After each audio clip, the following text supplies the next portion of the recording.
Welcome to Brain Roots IAS. तो चलिए आज हम ज्योग्राफी का एक बहुत ही फाउंडेशनल, बहुत ही जरूरी कॉन्सेप्ट समझेंगे जिसका नाम है कॉन्सिक्वेंट ड्रेनेज सिस्टम्स। एक सवाल है, कभी सोचा है कि एक रिवर पैदा कैसी होती है? जब कोई नदी बिल्कुल पहली बार बहना शुरू करती है तो वो अपना रास्ता कैसे चुनती है? ऐसा क्या है जो डिसाइड करता है कि उसे लेफ्ट जाना है, राइट जाना है या सीधा बहना है? यही सवाल हमारे आज के टॉपिक का बिल्कुल कोर है और इसका जवाब सरप्राइजिंगली बहुत ही सिंपल है। जरा सोचिए, अगर हम एक टेबल पर पानी गिराते हैं तो पानी किधर जाएगा? ऑब्वियस है, जिधर टेबल थोड़ी सी भी झुकी हुई होगी, यानी जहां स्लोप होगा। एग्जैक्टली ठीक यही चीज होती है नेचर में। धरती पर जो सबसे पहली स्ट्रीम बनती है ना, वो बस जमीन के इनिशियल स्लोप को फॉलो करती है। इसके पीछे कोई रॉकेट साइंस नहीं है, बस ग्रेविटी का एक सिंपल सा रूल है। और ज्योग्राफी में इसी सबसे पहली स्ट्रीम को हम कहते हैं कॉन्सिक्वेंट स्ट्रीम। अब ये जो डेफिनेशन है ना, इसको ध्यान से देखिए, बहुत इंपॉर्टेंट है। इसमें दो बातें हैं बस। पहली, ये किसी भी इलाके में बनने वाली द वेरी फर्स्ट स्ट्रीम है, सबसे पहली। और दूसरी, इसका रास्ता यानी इसका कोर्स पूरी तरह से उस जमीन के इनिशियल स्लोप पर ही डिपेंड करता है। एक्चुअली इसका नाम कॉन्सिक्वेंट इसीलिए है क्योंकि ये स्लोप का कॉन्सिक्वेंस है, मतलब स्लोप के नतीजे में ये पैदा हुई। सिंपल। अच्छा, इसका एक और नाम भी है, डिप स्ट्रीम्स, और ये नाम भी बहुत लॉजिकल है। डिप का मतलब ही होता है स्लोप या झुकाव। तो जो स्ट्रीम जमीन के डिप को फॉलो करे वो हो गई डिप स्ट्रीम। तो याद रखिएगा, कॉन्सिक्वेंट स्ट्रीम और डिप स्ट्रीम एक ही चीज है। तो अब तक हमने ये समझ लिया कि कॉन्सिक्वेंट स्ट्रीम्स हैं क्या, लेकिन अब अगला लॉजिकल सवाल, ये बनती कहां है? क्या ये कहीं भी बन जाती है, हर तरह के लैंडस्केप पर? चलिए देखते हैं कि इनके बनने के लिए सबसे आइडियल जगह कौन सी है। तो देखिए, इनके बनने के लिए दो प्राइमरी लोकेशंस हैं, दो आइडियल जन्म स्थान। पहला है फोल्डेड स्ट्रक्चर्स। इसको ऐसे समझिए, जब अर्थ की टेक्टोनिक प्लेट्स आपस में टकराती हैं, प्रेशर डालती हैं, तो जमीन कागज की तरह फोल्ड हो जाती है। इससे पहाड़ बनते हैं। इन फोल्ड्स में जो ऊपर उठा हुआ हिस्सा है उसे कहते हैं एंटीक्लाइन, और जो नीचे घाटी जैसा हिस्सा है उसे कहते हैं सिंक्लाइन। तो हमारी कॉन्सिक्वेंट स्ट्रीम इन्हीं सिंक्लाइन वाली घाटियों में स्लोप के साथ बहना शुरू करती है। अब दूसरी आइडियल जगह है न्यूली इमर्ज्ड लैंड। मान लीजिए समुद्र का लेवल नीचे गया और एक नया कोस्टल प्लेन यानी तटीय मैदान पानी से बाहर आ गया। अब उस नई जमीन पर जो नेचुरल स्लोप होगा, नदी बस उसी को फॉलो करेगी। और इसका बेस्ट एग्जाम्पल इंडिया के कोस्टल प्लेन्स है।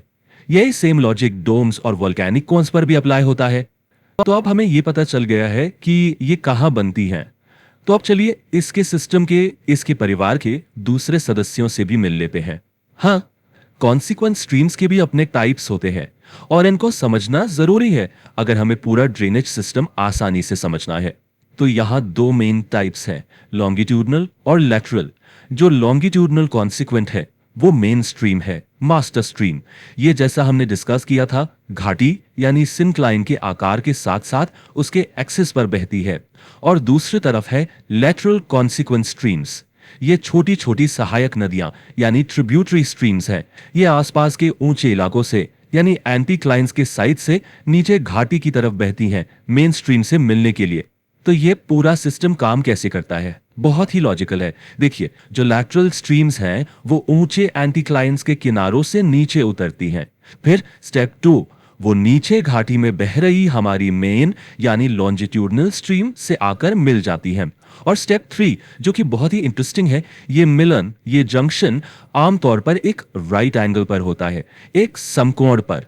और यही चीज एक बहुत ही खास पैटर्न को जन्म देती है जिसकी बात हम आगे करेंगे। चलिए अब इस सारी थियरी को थोड़ा प्रैक्टिकल बनाते हैं और इसको इंडिया के कॉन्टेक्स्ट में देखते हैं, क्योंकि ज्योग्राफी तब तक अधूरी है जब तक हम उससे अपने आसपास की दुनिया से कनेक्ट ना करें। जैसा हमने पहले भी बात की, कॉन्सिक्वेंट स्ट्रीम्स के लिए क्लासिक एग्जाम्पल है कोस्टल प्लेन्स ऑफ इंडिया। चाहे वो ईस्ट कोस्ट हो या वेस्ट कोस्ट, वहां बहने वाली ज्यादातर नदियां कॉन्सिक्वेंट स्ट्रीम्स ही हैं। क्यों? क्योंकि वो जमीन के जनरल स्लोप को फॉलो करते हुए सीधे समुद्र की तरफ बहती है। सिंपल। इसके अलावा डोम्स और वोल्केनिक कोन्स भी इनके लिए बिल्कुल आइडियल लैंडस्केप्स हैं। अच्छा, अब एक और इम्पोर्टेंट टर्म को समझते हैं, मास्टर कॉन्सिक्वेंट। जैसा कि इसके नाम में ही लिखा है मास्टर, ये पूरे कॉन्सिक्वेंट ड्रेनेज सिस्टम की सबसे बड़ी, सबसे लंबी, सबसे प्रोमिनेंट स्ट्रीम होती है। ये आप कह सकते हैं कि वो फाउंडेशनल रिवर है जो पूरे इलाके के ड्रेनेज पैटर्न की नींव रखती है। तो ये मास्टर कॉन्सिक्वेंट बनती कैसे है, देखिए ये समझना जरूरी है। जो फोल्डेड रीजन्स होते हैं वहां जो सबसे पहली सिंक्लाइनल कॉन्सिक्वेंट स्ट्रीम उस घाटी में बनती है ना, वही आगे चलकर टाइम के साथ डेवलप होकर पूरे सिस्टम की मास्टर कॉन्सिक्वेंट बन जाती है। और बाकी सब जितनी भी छोटी लैटरल स्ट्रीम्स है वो सब आकर इसी में समा जाती हैं। तो इस पूरी चर्चा का कंक्लूजन क्या है, क्यों जरूरी है ये समझना? देखिए, इस पहली नदी को यानी कॉन्सिक्वेंट स्ट्रीम को समझना सिर्फ एक नदी के बारे में जानना नहीं है। ये दरअसल पूरे के पूरे ड्रेनेज पैटर्न्स के जन्म को समझने की चाबी है, उसकी की है। मैंने बताया था ना कि लैटरल स्ट्रीम्स आकर मेन स्ट्रीम से राइट एंगल पर मिलती हैं। जब ऐसा होता है तो एक जाली जैसा पैटर्न बन जाता है, जिसे ज्योग्राफी में कहते हैं ट्रेलिस पैटर्न। तो देखा, इस एक सिंपल कॉन्सेप्ट को समझकर हम कितने बड़े और कॉम्प्लेक्स पैटर्न्स की फाउंडेशन को समझ सकते हैं। If you found this lecture helpful, like, share and subscribe to the channel.